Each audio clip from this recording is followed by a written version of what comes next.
Hello दोस्तों, स्वागत है आपका अपने चैनल मैथ्स गुरु में। इससे पहले हम क्वेश्चन पेपर 14 के 50 क्वेश्चन कर चुके हैं। अभी हम पहुंच चुके हैं क्वेश्चन नंबर 51 पे। तो अभी स्टार्ट करते हैं क्वेश्चन नंबर 51 से। और मैं उम्मीद करता हूं सारे के सारे क्वेश्चन पेपर जो अभी तक करवाए गए हैं, हमने 13 क्वेश्चन पेपर कवर किए हैं। अभी हम क्वेश्चन पेपर 14 पे हैं। आप सारे के सारे क्वेश्चन पेपर सीक्वेंस वाइज देखते आ रहे होंगे। ठीक है, ये वही पेपर हैं जो रेलवे एनटीपीसी 2020-21 में पूछे गए थे। तो अभी स्टार्ट करते हैं। जैसे कि फर्स्ट क्वेश्चन है, भारत के इनमें से किस शहर में प्रतिवर्ष होली के दिन प्रसिद्ध हाथी उत्सव एलिफेंट फेस्टिवल मनाया जाता है? तो आप ध्यान रखेंगे ये मनाया जाता है कहाँ पे? राजस्थान के जयपुर में। इसे मार्च महीने में मनाया जाता है, होली के टाइम पे मार्च में। ठीक है, तो ऑप्शन कौन सा ठीक होगा इसका? Option Jaipur, option 4 is correct. Question number 52, केंद्रीय एगमार्क प्रयोगशाला भारत के किस शहर में है? इसकी स्थापना हुई थी 1934 में। ठीक है, और ये है कहाँ पे? महाराष्ट्र के कहाँ पे है ये? आप ध्यान रखेंगे नागपुर में। Option 3 is correct. Question number 53, निम्नलिखित में से क्या जैव निम्नीकरणीय या कह सकते हैं बायोडिग्रेडेबल पदार्थ नहीं है? देखो, बायोडिग्रेडेबल पदार्थ वो होते हैं जो नेचुरली क्या है, ब्रेक डाउन हो जाते हैं। जैसे कि कागज हो गया, ठीक है ना, अपने आप गल जाएगा कुछ टाइम के बाद। और नॉन बायोडिग्रेडेबल वो पदार्थ होते हैं जो नेचुरली ब्रेक नहीं होते। जैसे कांच है, ये सालों तक अर्थ पे पड़ा रहेगा, ये गलेगा नहीं। ठीक है, जैसे एल्यूमिनियम केन, पॉलीथीन। लेकिन जो जैव निम्नीकरणीय पदार्थ होते हैं वो कुछ टाइम के बाद गल जाते हैं। ठीक है ना, तो इसमें से कौन सा एग्जाम्पल है? ऑप्शन 4 पौधे। क्वेश्चन नंबर 54, दी गई वायुमंडलीय परतों में से किसका घनत्व सबसे कम होता है? घनत्व मीन्स डेंसिटी। जो डेंसिटी है ना, सबसे कम होती है ब्रह्मंडल की, या इसको इंग्लिश में बोलते हैं एक्सोस्फीयर। ठीक है, इसमें क्या होता है, जो गैस के एटम होते हैं आपस में स्प्रेड होते हैं, मतलब दूर दूर होते हैं। इसकी वजह से इसकी डेंसिटी क्या होती है? सबसे कम होती है। डेंसिटी क्या होती है? Mass by volume. डेंसिटी होती है मास बाय वॉल्यूम।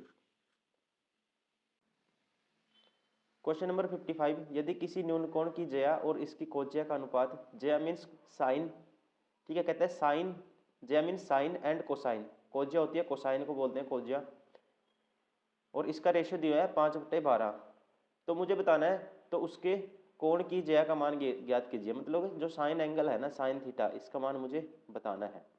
ठीक है, अगर कोई ये क्या है, राइट एंगल ट्रायंगल बनाते हैं, आपको पता ही है। ठीक है, साइन थीटा बटे में कोस थीटा, साइन थीटा बटे में कोस थीटा किसके बराबर होता है? टेन थीटा के। टेन थीटा की वैल्यू क्या है? 5/12 कह सकते हैं। ये होता है लंब बटे आधार। लंब क्या है? 5 है, तो आधार क्या है? 12। ये एंगल मान लेते हैं थीटा, ये तो होता है 90 डिग्री। ठीक है ना, अब पूछता है कि साइन थीटा का मान बताओ। जया जया क्या है? Sign angle. साइन एंगल का मान क्या आएगा? साइन, ये 5 है, ये 12 है, 5 12 13 आपस में बनाते हैं ट्रिपलेट। तो यहाँ से हम कह सकते हैं ये क्या है, जो कर्ण है, हाइपोटेन्यूज है, वो क्या है? 13। तो साइन थीटा क्या आएगा? साइन थीटा लंब बटे कर्ण, 5 बटे लंब 5 है, कर्ण क्या है? 13। Option first is correct. Question number 56, किसी शहर का मानचित्र 0.05 सेंटीमीटर बराबर 1 किलोमीटर है। ठीक है, इस पैमाने के अनुसार बनाया गया है। यदि किसी 10 का क्षेत्रफल 8000 वर्ग किलोमीटर है तो मानचित्र पर उसे कितने क्षेत्र में दर्शाया जाएगा? तो इसको कन्वर्ट करना है, बस कुछ नहीं करना इसमें। देखो, 8000 वर्ग किलोमीटर है, ठीक है ना, क्षेत्रफल क्या हो गया इसका? स्क्वायर, वर्ग kilometre square.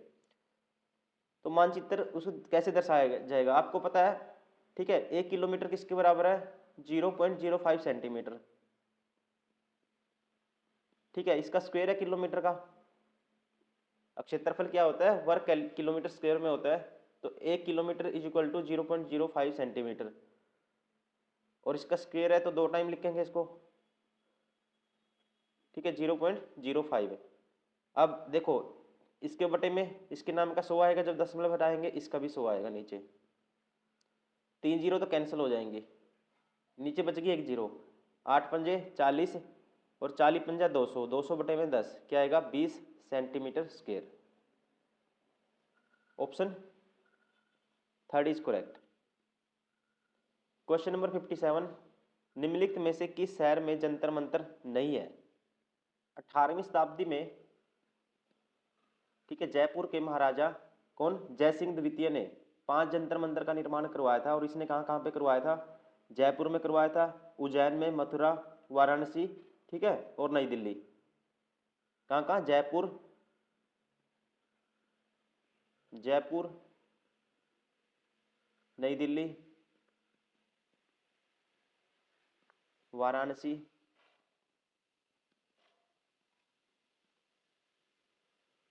Ujjain,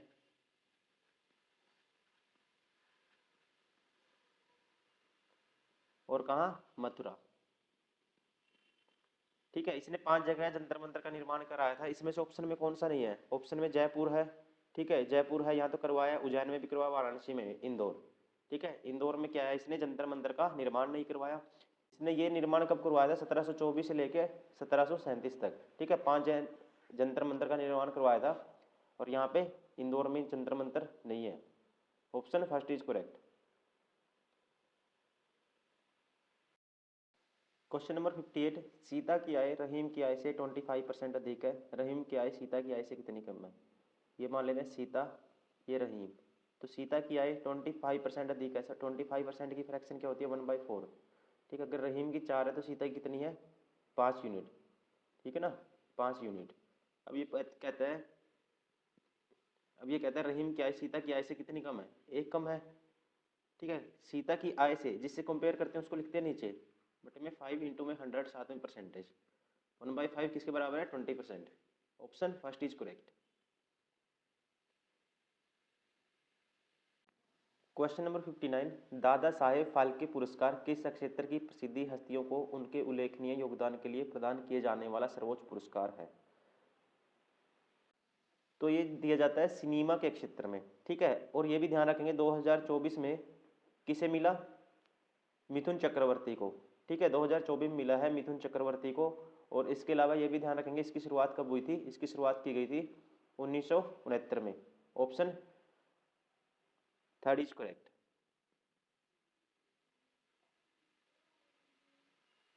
question number 60, कौन सी 2 नदियों को पट्टिसीमा लिफ्ट सिंचाई परियोजना द्वारा जोड़ा गया है? ये जोड़ा गया है गोदावरी और कृष्णा नदी को। Option third is correct. Question number 61, cyclone 30 एक पार्टिकल एक्सेलरेटर है जिसका चिकित्सा में उपयोग किया जाता है। यह किस रोग से ग्रसित रोगियों की सहायता करेगा? तो आप ध्यान रखेंगे, ठीक है, भारत की इंपॉर्टेंट रेडियो आइसोटोप का उत्पादन करने वाली भारत की सबसे बड़ी साइक्लोट्रॉन सुविधा का नाम क्या है? साइक्लोन 30। ठीक है, और इसका उपयोग किस में किया जाता है? कैंसर में। Option second is correct.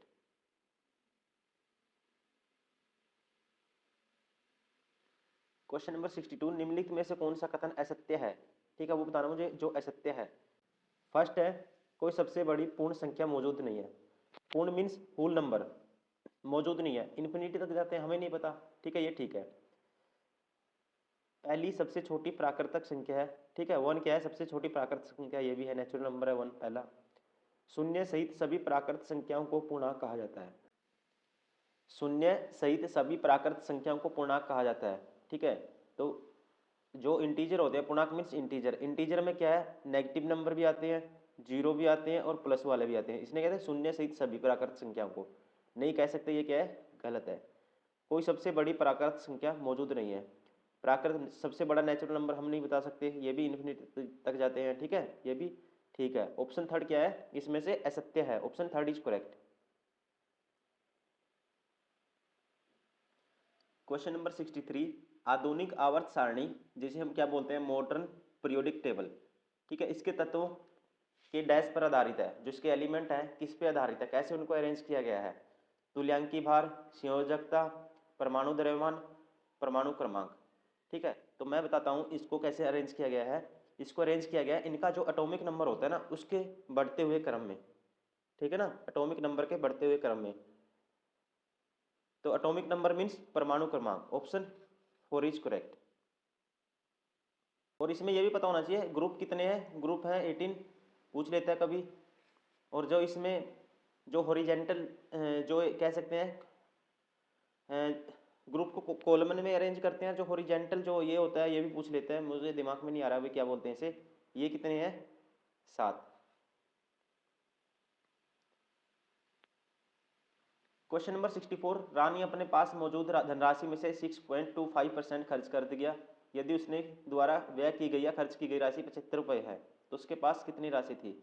मतलब कि खर्च कितना किया परसेंटेज में 6.25% और रियल वैल्यू में 75 रुपये, मतलब इसकी value this equal to this. तो 1% की वैल्यू आएगी 75 बटे में 6.25। अपने आप में पैसे कितने होते हैं उसके पास? 100%। 100% की वैल्यू ये आएगी। ठीक है, इसका दशमलव हटाएंगे 100 और ऊपर चला जाएगा। 25 दिए 75, 25 से करेंगे 25 आएगा, 25 चौका 100, 4 दिए 12, ठीक है 2 0 1200। तो कितने पैसे थे उसके पास? 1200। Option first is correct. Question number 65, किसी संख्या का 1/6वां भाग इसके 1/9वें भाग से 100 अधिक है तो संख्या बताओ। ठीक है, देखो फ्रैक्शन में है, हमेशा जो नंबर मानना है इन दोनों का एलसीएम मान लो हमेशा। 9 और 6 का एलसीएम आएगा, कह सकते हैं 18। 9 6 का एलसीएम क्या आएगा? 18। मैं 18 मान लेता हूँ। अब वह 1/6 भाग इसके 1/9 भाग से 100 अधिक है। 1/6 क्या आएगा इसका? 6 × 18 और 1/9 2। ये इससे कितना देगा? 1 यूनिट। और क्वेश्चन में कितना? 100। अगर 1 यूनिट की वैल्यू 100 है तो 18 यूनिट की पूछी है, इंटू में 100 कर देंगे, क्या आएगा? 1800। Option second. क्वेश्चन नंबर 66, प्रश्न दिया है तर्क बताना इसके आधार पे।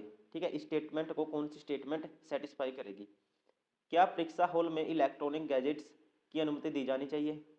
तर्क 1 है, ठीक है, जो लॉजिक 1 है, नहीं उनकी मदद से परीक्षा में नकल करना आसान हो जाता है।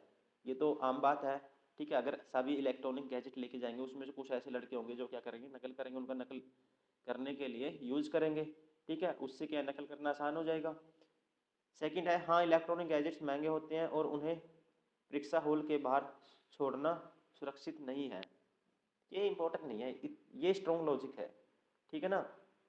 अब देखो उनकी पर्सनल चीज़ें, जो इंसान पेपर देने जाएंगे उनकी पर्सनल चीज़ें हैं।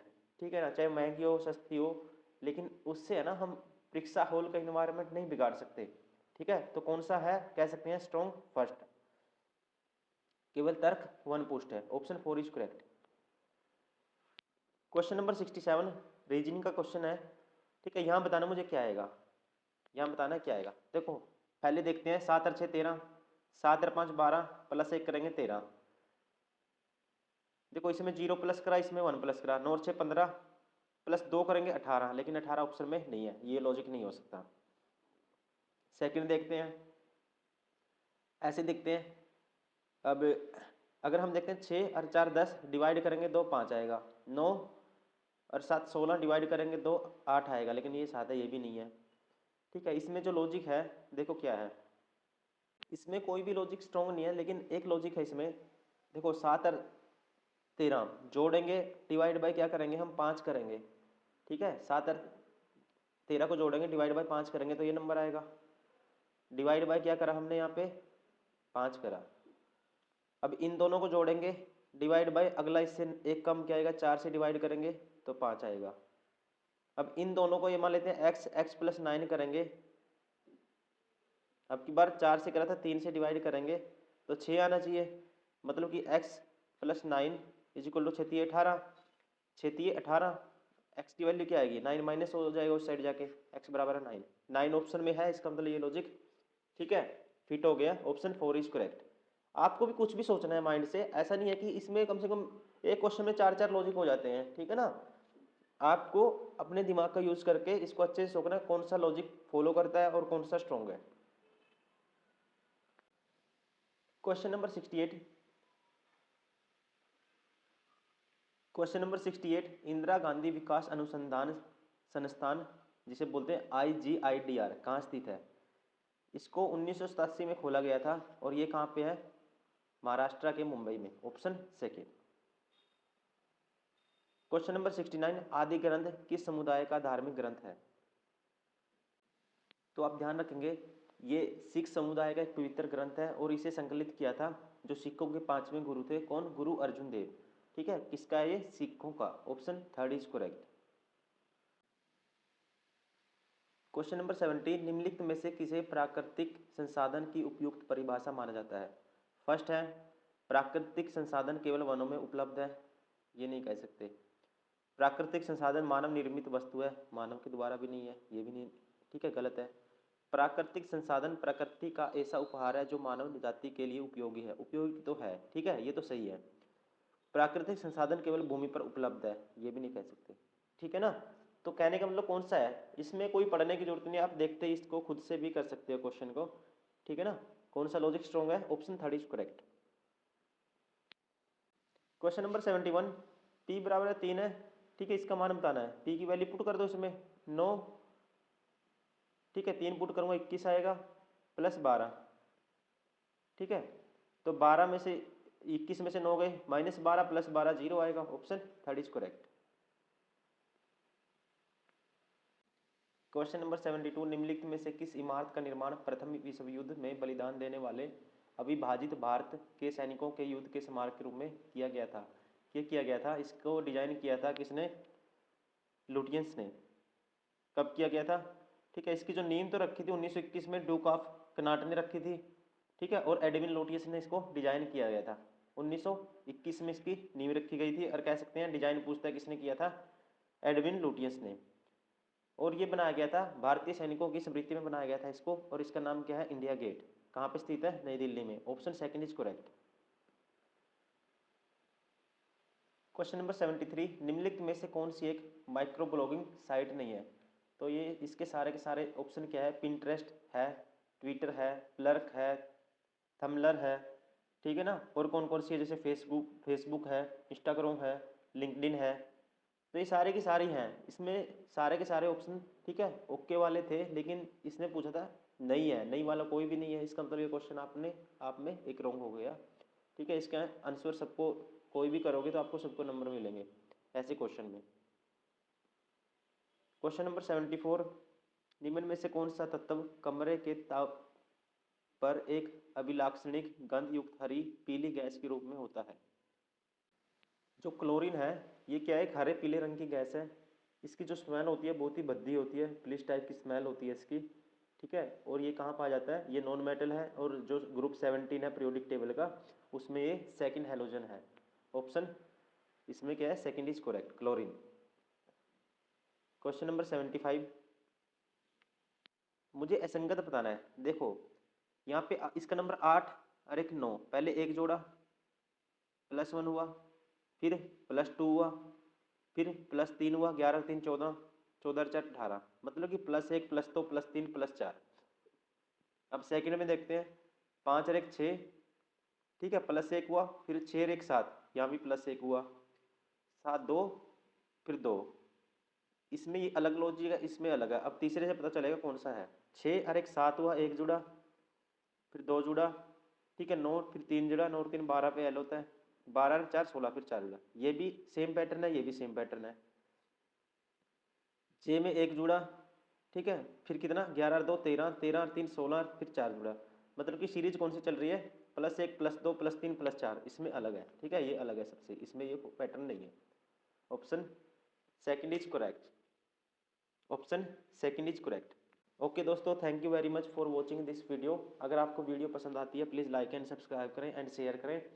और मैं उम्मीद करता हूँ सारे के सारे क्वेश्चन पेपर आप लगातार देख रहे होंगे, जो आपका एनटीपीसी का एग्जाम आएगा उसमें काफ़ी यूजफुल होंगे ये क्वेश्चन पेपर। और इसी पैटर्न पर आपको क्वेश्चन पेपर देखने को मिलेंगे, बिल्कुल सेम टू सेम। आपको ज़्यादा कुछ एक्स्ट्रा करने की ज़रूरत नहीं है, यही क्वेश्चन करने हैं बार बार, और इसी में स्पीड बनानी है आपको, ठीक है ना। वहाँ पे क्वेश्चन आ रहे होंगे लेकिन आप कर नहीं पाओगे, इतनी स्पीड आपको चाहिए होती है कई बार, ठीक है। कुछ क्वेश्चन आपके छूट जाएंगे। आपको क्या करना है? अपना सिलेबस रिवाइज करना है और इसको लगातार प्रैक्टिस करना है, ठीक है। Okay, thank you very much, मिलते हैं नेक्स्ट वीडियो में, बाय बाय।